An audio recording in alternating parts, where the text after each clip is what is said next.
Rise and shine with Global Entertainment News, the morning buzz. I am your host, Bella, ready to kickstart your day with the fresh news and stories. And right here with me, bring his own spark to the studio is. Steven, Let's dive into today's headline, fresh from the Vanguard. Today's top story from the Vanguard: failed emergency rules on food insecurity. On July 13th, 2023, newly installed President Bola Tinubu sent his spokesperson, then Dele Alake, to announce a state of emergency on food insecurity. Almost 2 years later, the regime has failed to deliver on the lofty goal behind the measure. Shortly after, food inflation skyrocketed to a record high of all about 34% amidst the implementation of petrol subsidy removal, floating of the naira, partial removal of subsidy on electricity, and other policy measures. Though the food inflation rate has significantly eased to around 23%, it is still too prohibitive. It is obvious 22 months after the emergency declaration that the policy has failed. The reasons are not yet far-fetched. The manner in which a government pronounced a policy has a bearing on the seriousness with which it is perceived. For instance, the Minister of Education under the Muhammadu Buhari regime, Adamu, promised a state of emergency in sector in April 2018. Years later, he confessed he failed as minister. well, this is to me. I see this as something coming very, very late because have putting the state of emergency in and cost of food to me. I see it as insecurity because the rate at which things have actually gone high has actually gone to an extent where the low masses, the low people living an average life can actually feed for themselves. So you see someone that eats 3 times in a day. Now it's either you skip morning out of it because most people see that morning food as waste of resources now because they are being calculative. It's either you see instead of doing that 1 1 1, people are now switch it to 0 1 1 because that night is very important for you to eat in the night. And when you eat in the night, you eat something heavy, be able to last you well in the morning, and it's actually alarming. You should really look into the inflation in the market and let's see where this is coming from. How there is a way we can actually find a reduction in food items that people can actually feed on and have a better country for everybody.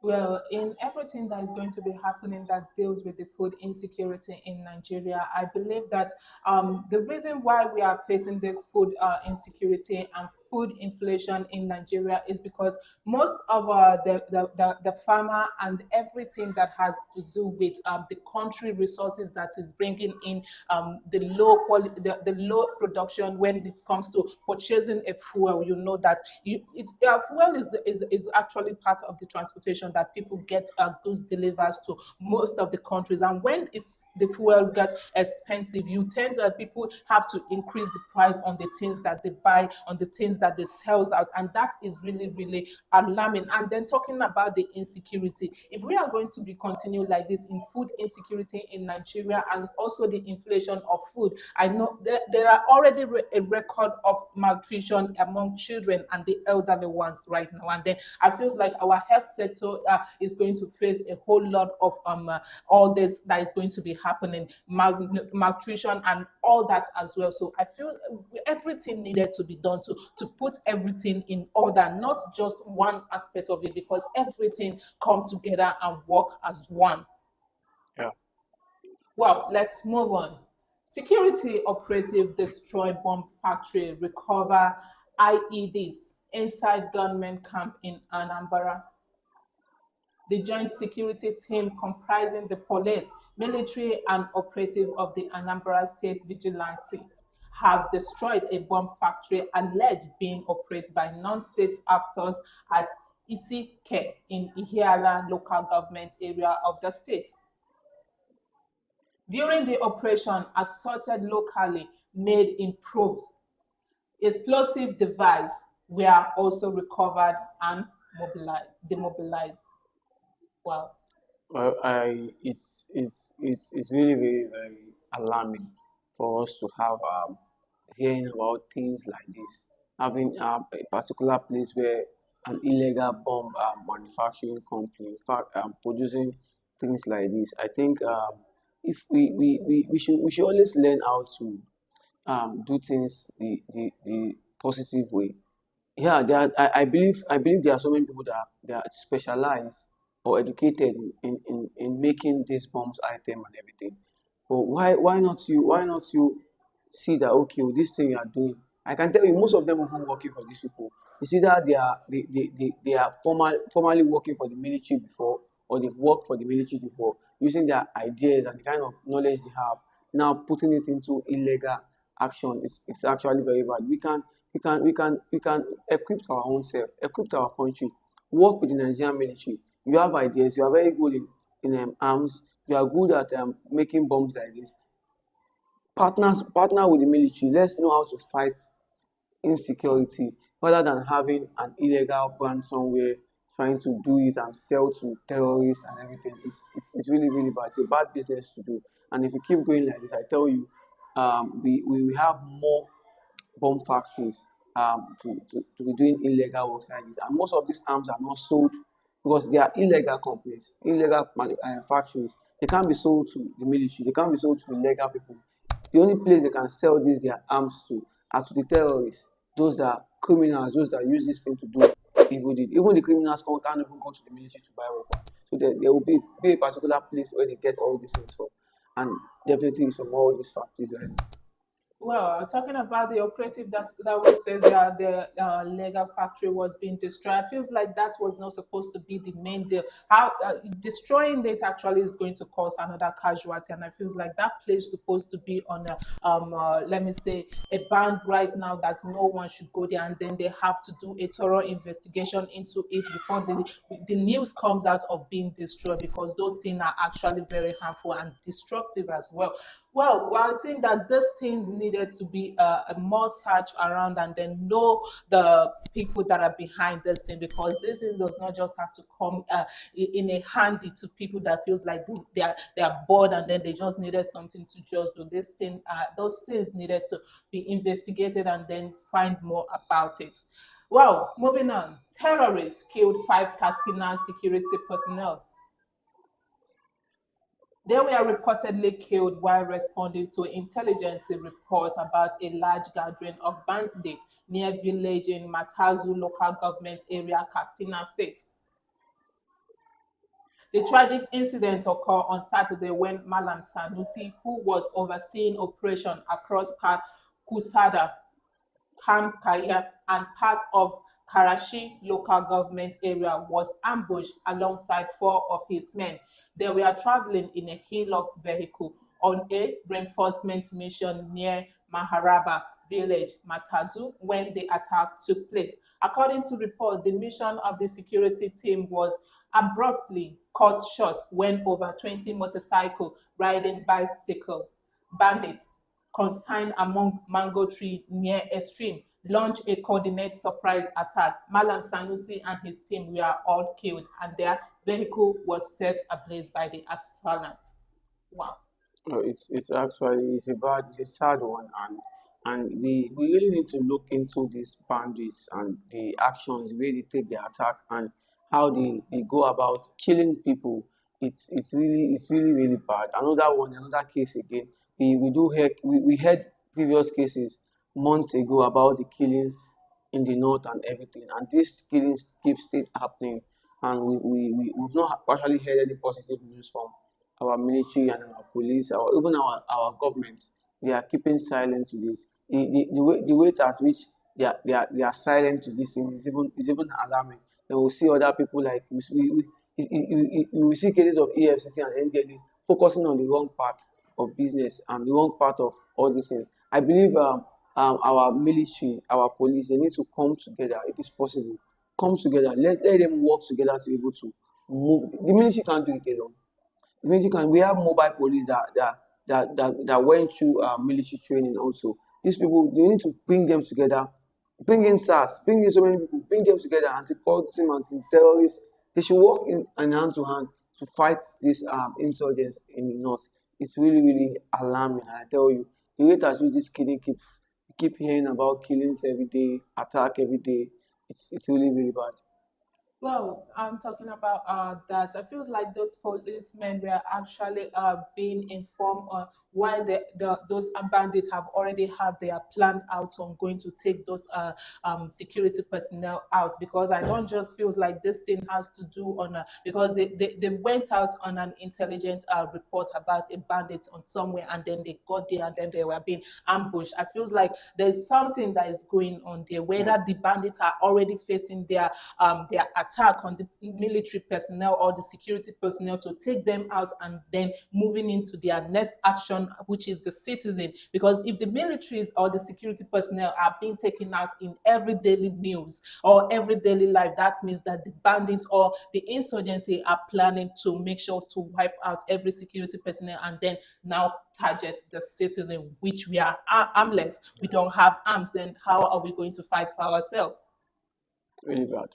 It's really bad. Well, let's move on. Hardship, how poor family bribe way into parties just to feed. A few years back, one could walk into a party as an invited or uninvited guest, eat, drink, and even go home with bag full of varieties of food if he or she wishes. But those days are gone. Today, the strained economic has affected such lifestyle. Very few people even get invited to parties now, as a few who can afford to host parties reduce the number of invites and restrict access to the barest minimum. Wow, this is really sad, and I feel Um, well, I can't we can't blame them because we definitely blame the situation of the country, the economy, how things are actually going, and the cost of living is actually high, expenses high, products in the markets are high. A bag of tomato now is something is not something you can even speak of outside to advise someone.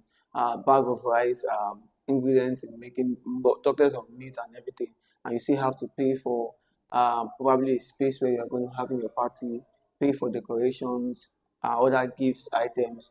If you are calculating that, you are going close to millions of naira, and you even most people when they even have this party self, people don't have it in their mind to say, okay, oh, we are coming to this person's party, take this to support your party. Most people just go there, eat, enjoy, rejoice, probably take pictures with celebrants, or some even do it to even spray. Now that even Nigeria have stopped the spraying of money and everything, most people tend to just if they have idea of spraying 100,000 for a particular person, they will just write envelope or check of 50,000 or so, or cash of 50,000, just give it to the person just to show love. It has actually reduced people's interest to host events like that. The economy, you can't, it is very minimum and it's even worse. You see people that organize party and tell you it's only for my family members, only the relations of the family that come for parties. So you even invite outsiders. They even give money to, they will tell you if you are coming, don't come with somebody else. If you are coming, at least come with one person. Because you see people, someone that has a car going to a party will just park inside his car. I'm going to this party. What's the dress code? White. Everybody wears white and goes out. So I think the economy has really affected so many things. We can't actually blame celebrants. exactly. We can actually blame celebrants as well. Wow, and today's top story from the Guardians we have for you. Despite 7 trillion subsidies telling states fail to caution hardship, hunger. 2 years after President Bola Tinubu made 2023 decision to end subsidies on premium motor spirits petrol, the federal government may have saved at least 7 trillion, but the unintended consequences triggered by sharp inflation and impact on vulnerable households and small business continue to linger. Small business already struggling with erratic power and policy instability have been further squeezed, forcing many to downsize or close, thereby worsening unemployment. Stakeholders warn that rising transport and production costs are cascading, cascading into high commodity price. with government responding inadequate in checking rising inflation. While government revenues surge within 2024 Federation Account Allocation Committee, disbursements rising to 15.26 trillion from 10.14 trillion in 2023 and 8.21 trillion in 2022. Intervention like compressed natural gas, buses, and conditional cash transfer have been poorly executed. Well, it's I tell you, it's a country where we live in. I will use that word. It's a country where we live in. We get promised about things that are going to happen in the future, but we never get it. And subsidy, we saw when the subsidy removal came in, how things went up and everything. Um, if Nigerians can actually look into another means of us not to be depending on petrol every time, it's actually the best. We can look into solar, we can look into compressed gas, we can look into so many things that will actually reduce. It's just that we have this focus, and we tend to always respect only one means of energy in the country, and that's fuel and everything. And we really need to look into so many things. We've seen so many companies now, so many households now where they don't rely on electricity again, and they don't rely on fuel again. Most of them rely on solar. So there are so many ways of energy we can actually adopt to. If we make this equal, we have it equally. That this equal parts, not everybody are using fuel again. Not everybody are using it. I tell you, things are actually going to be going smoothly in the country because we really depend more on fuel. It affects transportation, it affects economy, it affects cost of living, it affects so many things. If we don't really look more into it and we look more into other aspects of energy, I tell you, we're gonna be having more reasons to save money and focus on other infrastructures. Well, I'm going to say that that is another problem that we have been facing in the country right now that has made all the inflation to drop so low to the point that we don't even know what we are going to be falling back to in the next coming year. Well, they still say that they are going to have a plan about that to make sure that everything goes easily and smoothly for us. But I doubt if that is going to be possible because right now the state that Nigeria is does not just need one person to sit on a seat and be like, I'm going to give this. It needs all to join Yeah. hands together, not a separate party, not a division among ourselves, the leaders and all that, feeling like we can embezzle all sorts of money and then go scot free. But right now we need to join hands together and then make it a possible one. Well, let's move on. Federal government denies entries to 8 foreigners without valid visa, one airline. The Nigerian government has come back 8 foreigners who attempt to enter the country without valid visas. Last week, the Minister of Interior, Dr. Olubumi Tunji Ojo, has confirmed. Speaking on TVC News on Sunday, the minister stressed the government firm stance against undocumented entry. He said, just as I told the airline operator of Nigeria on Friday, the era of bringing in people into Nigeria without visas is over. In the past 2 weeks, we have had multiple cases of people arriving without proper documentation, and that is unacceptable. Dr. Tunji Ojo revealed that the Ministry of Interior recently met with airline representatives to enforce stricter immigration compliance. Airline must take responsibility. You can't travel to the US or the UK without a visa. No airline will carry you. Why should Nigeria be any different? This is not a dumping ground, he said. And that is a good one. It's a good one, but really, it's a good step. It's a good step taken, but I think we really need to focus more on our country first, uh, because it's the kind of what we are actually portrayed outside to other countries that make them feel they can just come into the country with improper documentations. I tell you, someone that wants to go to, if you have someone that wants to go to countries like UK, US, China, other European countries, that wants the person cannot even have the confidence to say he wants to go into an airport to travel to the US without a proper documentation. Probably you don't have a visa and you carry your bag dress well, and so you want to go to UK because you have the money to go to UK. It's not something that will go to your mind. But you see people outside this country that will feel like, it's not Nigeria. Buy tickets, we get there. So it's what we actually portrayed outside. We don't have a standard economy. We don't have standard rules. Nigeria will set rules, but we don't follow them. We set rules, but we'll be the one we that sets the rules, and we'll be the one to Break it. break the rules. So I think it's what they've seen outside and what they know already that makes them feel that way. And it's actually a good step. Just what just after what Mr. Tunji Ujo has actually said, I tell you, give it 2 months, give it 3 months. I tell you, they will go back to what all these things are just propaganda for us to feel they're actually doing their job. Well, on that, I'm going to talk about the borders, the motorable way that most people, foreigners, actually get into Nigeria as well. If they are going to be focusing on the airline as well, I feel like the borders, the motorable one, should also be focused, and then let me say the sea part as well should also be focused on, because those three major places provide foreigners the access to get into Nigeria freely. And then if we are going to talk about, we need to also encourage our security personnel that are standing at the border way to also make sure they do their work very, very well, and make sure that everything is well checked, not by bribing them and then allowing them to just pass like that. Yeah. Because we are getting more foreigners into the country that all they came to do is cause troubles and then go into criminal acts and all that. Well, let's move on. The NDPHC laments 600 billion debt, 2,000 megawatt stranded electricity amidst power outage. Niger Delta Power Holding Company has raised the alarm over worsening operational challenges, revealing that nearly 600 billion in unpaid debt and about 2,000 megawatts of stranded electricity are severely hampering its operation.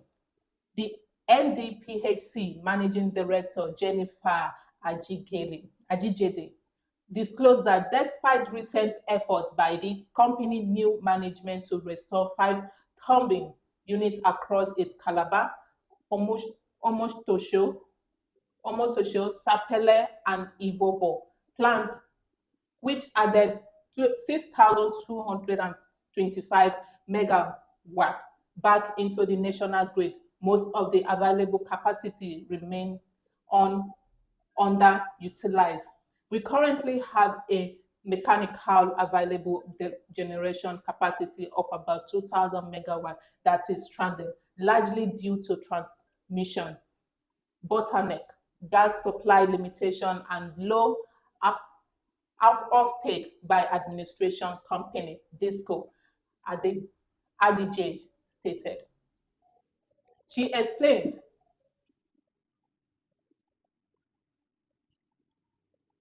well, I feel like talking about the electricity that they are still facing right now, it's really, really something that is not supposed to be happening in the 20s that we are, and we are even in the 2025, and I don't even know how to describe the Nigerian, how they are putting things into place right now, but it's really not supposed to be. No, you shouldn't be expecting more from our government. It's something we've known them for a long time ago, and how it works generally. So we really need to just look into how to look and probably generate our own form of energy in this country. I've told people, if you rely on our Nigerian power system, I tell you, you're failing yourself. That should just be a probably a third option to everybody's mind.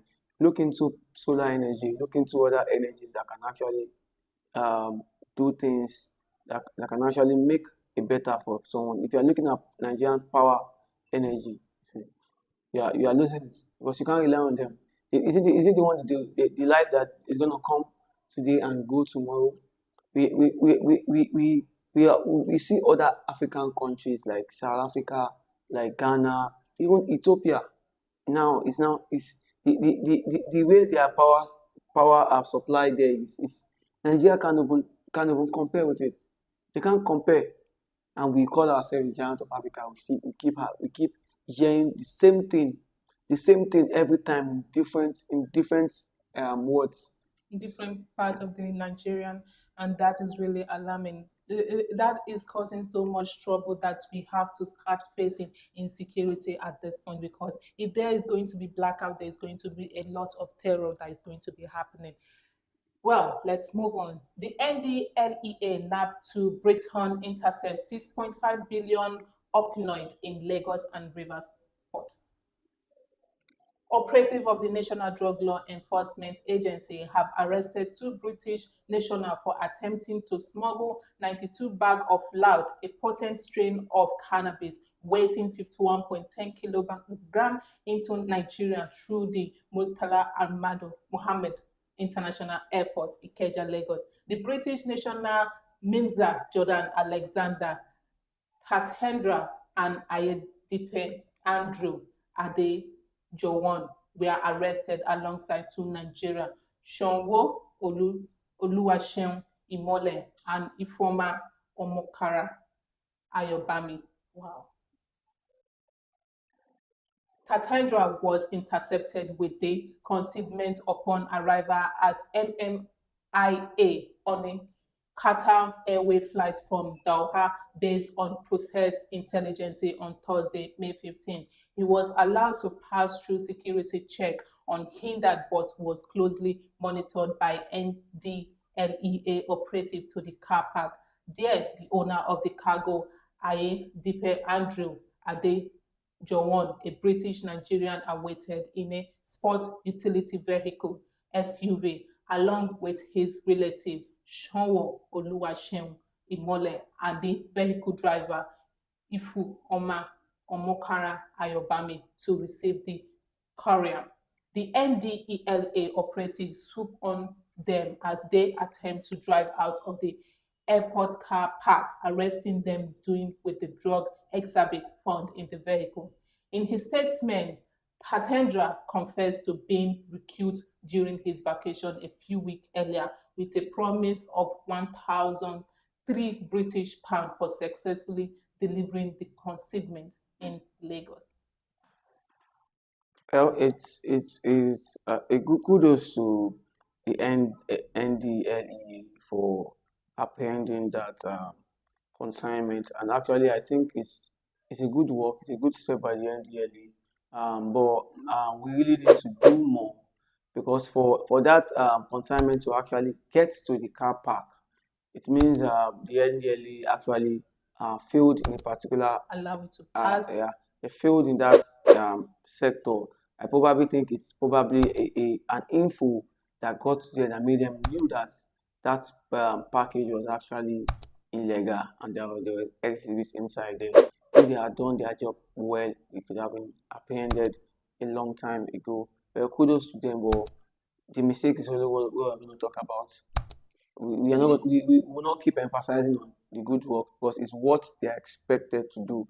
That is why they are there, and that's why we appointed them to do the jobs. They shouldn't be expecting us to always praise them every time for their work. It's what they are expected to do. Well, I feel like the Nigerian airport has actually not have the good technology basis that needed to be done, because if something like this is going to make its way to the car park of the airport, that means that it's make it through the scan and all that didn't even detect that there was a drug in that bag. That is really not is unfair. It's not supposed to be like that, because right now every airport in each of the countries are now developed, and then they have a very good technology that when you walk past it, it's going to detect immediately that there is a substance. If they are still using the olden time the detector, how does that supposed to work? We really need to develop a whole lot of things in this country. A whole lot of things needed to be developed, starting from that place. Well, we have come to the end of today's show. Thank you for joining us on the Breakfast Show today. I have been your host, Bella. Make sure to join us next time tomorrow, and don't forget to like, share, and subscribe. And until next time, have a blessed and lovely day. Bye.